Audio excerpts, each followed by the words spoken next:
I had been married for 8 years, thinking we had it all. Then she started to ignore me, I bottled up my feelings, and one night she confessed to cheating on me. My world fell apart. I asked her to leave, and we divorced. Months later, she came back to me, begging for another chance. I had moved on with my life, but something still didn't fit. What I discovered was truly devastating. I was married to Emma for 8 years, and I thought we had it all, a solid relationship built on trust, love, and mutual respect. Sure, there were challenges along the way, but I always believed we were stronger together. We had our routines, our inside jokes, and a shared vision for the future. I never imagined that something so simple could unravel everything we had. It started with small changes. She began spending more time on her phone, laughing at messages she didn't share with me. There were sudden outings with friends I had never heard of, and when I asked about them, she brushed it off, saying she needed time with people outside of our marriage. I didn't push her, thinking everyone needs space, and I trusted her. I never thought I had a reason not to. One night, after she had come back from another one of those mysterious nights out, I noticed something was off. She was distant, distracted, almost as if she were in another world. When I asked her what was wrong, she hesitated before finally admitting that she had been seeing someone else. The words hit me like a ton of bricks. I was stunned, unable to comprehend what she was saying.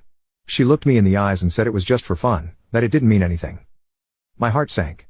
How could something like this be just for fun? I wanted to believe it was a joke, a bad dream I'd wake up from, but the cold reality was staring me in the face. She had betrayed me, and what was worse, she didn't even seem to understand the gravity of what she had done. I didn't react immediately. I felt numb, like the ground had been pulled from under me. I couldn't believe that the woman I loved, the woman I had devoted my life to, could dismiss our marriage so casually. The next few days were a blur. I found myself replaying every moment of our relationship in my mind, searching for signs I might have missed, trying to understand how we ended up here. Eventually, I knew what I had to do. I told her we needed to talk. We sat down, and I told her I couldn't stay in a marriage where our vows meant so little. I asked her to pack her things and leave. She looked shocked, almost as if she hadn't expected me to take such a stand. I could see a flicker of regret in her eyes, but it was too late, the damage had been done. The divorce was quick. There was no point in dragging it out. We had no children, no major assets to fight over. I signed the papers, and she moved out. For a while, I felt a mix of emotions, anger, sadness, betrayal, but most of all, I felt free. Free from the lies, the deceit, and the person who had shattered my trust. Months passed, and I started to rebuild my life. I focused on work, spent time with friends, and even picked up some new hobbies. I was healing, slowly but surely. Then one day, out of the blue, Emma showed up at my door. She looked different, tired, worn out, not the carefree woman she had been.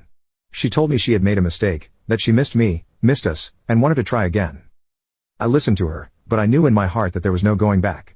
I told her that I had moved on, that I was no longer the man who would accept her excuses or her betrayal. She begged, saying she would do anything to make it right, but I stood my ground. Trust, once broken, is hard to rebuild. I had learned that the hard way. She left in tears, and I felt a strange sense of closure. I had loved her once, but that love had been destroyed by her actions. Now I was free to find something real, something built on honesty and respect. As I closed the door behind her, I felt a weight lift off my shoulders.